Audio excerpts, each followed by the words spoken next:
Eu queria dizer o seguinte, que aqui estivemos, o Sr. Ministro da Defesa Nacional, o Sr. General Semkfa, o Sr. General-Chefe de Maior do Exército e mais responsáveis, nomeadamente desta prestigiada unidade hospitalar, o Hospital das Forças Armadas, para visitar os militares que ainda não tiveram alta, para verificar que tem havido uma evolução positiva em qualquer deles, num deles até estando aparentemente próximo de ter alta, e ao mesmo tempo para testemunhar aos próprios e aos familiares que estavam presentes a presença solidária do Comandante Supremo das Forças Armadas e do Sr. Ministro da Defesa, do Sr. General-Chefe de Estado-Maior do Exército, que tem acompanhado atentamente, desde o primeiro momento, a situação. E devo dizer que encontrei um estado anímico muito positivo da parte de ambos e da parte dos familiares que aqui estão. E isso, naturalmente, não deixa de me satisfazer, preocupado como estava, por não ter ainda podido visitá-los nestes dias. Como sabem, ontem, mesmo antes da meia-noite, e depois prolongou-se para o dia de hoje, tivemos a oportunidade de estar também o Sr. Ministro da Defesa Nacional, o Sr. General-Chefe de Estado-Maior do Exército e eu próprio no Hospital Rui Cabral, para tomar conhecimento da situação de outro enfermo e para estar com os seus familiares. Mas não foi possível à hora que, até porque o Sr. Ministro da Defesa Nacional tinha acabado de regressar de uma reunião no estrangeiro, não foi possível fazer esta visita, senão hoje. Mas exatamente o objetivo era o mesmo ontem e hoje, que é a presença, a solidariedade, o acompanhamento que se espera dos responsáveis no domínio da Defesa Nacional e das Forças Armadas. Sr. Presidente, teve alguma indicação do doente que está em Rui Cabral nas últimas horas? Está num estado estacionário. Como sabem, que é um estado que não tem comparação em termos de gravidade com aquele que vimos aqui.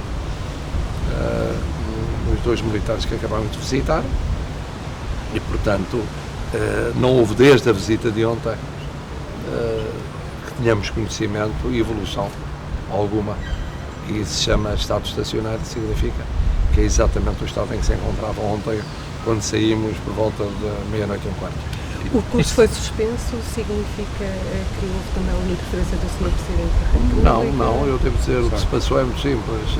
Quem tem poder para decidir sobre essa matéria é o Sr. General-Chefe de Estado-Maior do Exército, que naturalmente não toma uma decisão dessas sem partilhar o ponto de vista com o Sr. Ministro da Defesa Nacional. O Sr. Ministro da Defesa Nacional foi permanentemente informando o Presidente da República, o Comandante Supremo das Forças Armadas, mas quem tinha poder para decidir, decidiu, e bem. E, portanto, ao pleno apoio do Comandante Supremo das Forças Armadas às duas decisões tomadas, à primeira decisão da abertura do inquérito e à segunda decisão relativamente aos cursos. Por outro lado, estes doentes que encontrou aqui hoje têm vontade de continuar nos comandos? Disseram-lhe alguma coisa? Olha, eu achei-os naturalmente determinados com um objetivo imediato, que é o objetivo da recuperação plena da sua saúde, mas devo dizer que a minha interpretação é que nenhum deles fez qualquer tipo de comentário negativo em relação a uma instituição que entendi que ambos prezam, respeitam, que são as Forças Armadas Portuguesas, nomeadamente aqui no caso vertente do Exército. Acha que esta instituição poderá atingir o prestígio das Forças Armadas, Sr. Presidente? Eu acho que não. Eu explico porque não. Porque em todas as instituições há momentos bons e momentos maus. E no caso das Forças Armadas nós sabemos que em cenários bem mais complicados há momentos muito maus pelo número de pessoas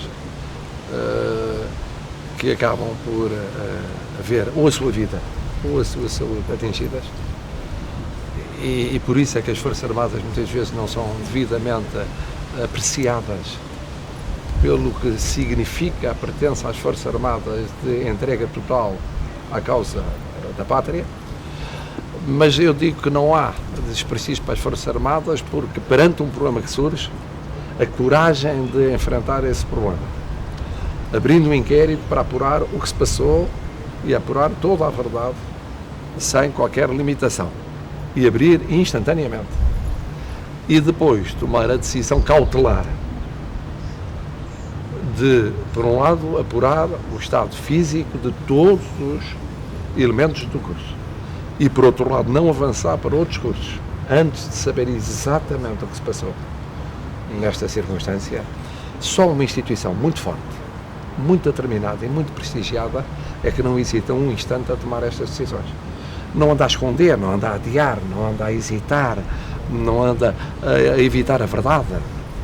Mas percebe-se, pois, se as Forças Armadas têm que lidar em cenários cá dentro e mais difíceis, muitas vezes lá fora, com situações extremas, em que a verdade está ali, em frente dos olhos dos nossos militares, essas Forças Armadas naturalmente estão habituadas há séculos a lidar com a verdade e a assumir a verdade, e em democracia por maioria da razão, porque a democracia é o regime da verdade.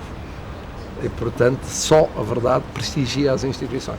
Não atinge as Forças Armadas, mas é um caso que volta a atingir os comandos, como já aconteceu no passado. Significa que os comandos, esses sim, podem ser atingidos com este caso? Eu acho que o simples facto de todas as instituições que integram o Exército e que integram, portanto, as Forças Armadas perceberem a lógica destas decisões, destas averiguações e desta suspensão, o perceberem significa que, portanto, entram naquilo que eu disse sobre o prestígio das Forças Armadas.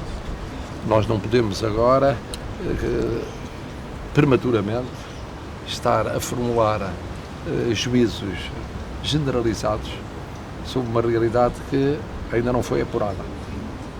Quando for apurada, não tenham dúvidas que será efetivamente comunicado aos portugueses. Porque as Forças Armadas estão ao serviço de Portugal, ou seja, dos portugueses. E eles serão os primeiros a saber tudo.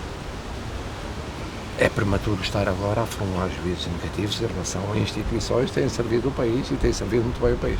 Sr. Presidente, por outro lado, o que é que disse aos familiares do jovem que se encontra em estado crítico ontem à noite? É difícil consolar os familiares quando se perde um filho por uma situação que podia ter sido evitada.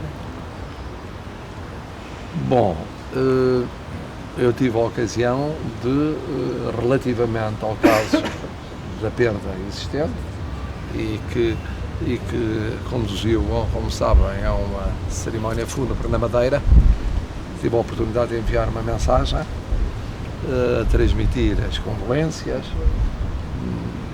e tive a ocasião de me fazer representar por um membro da Casa Militar e de também por essa via transmitir aos familiares a solidariedade num momento particularmente doloroso.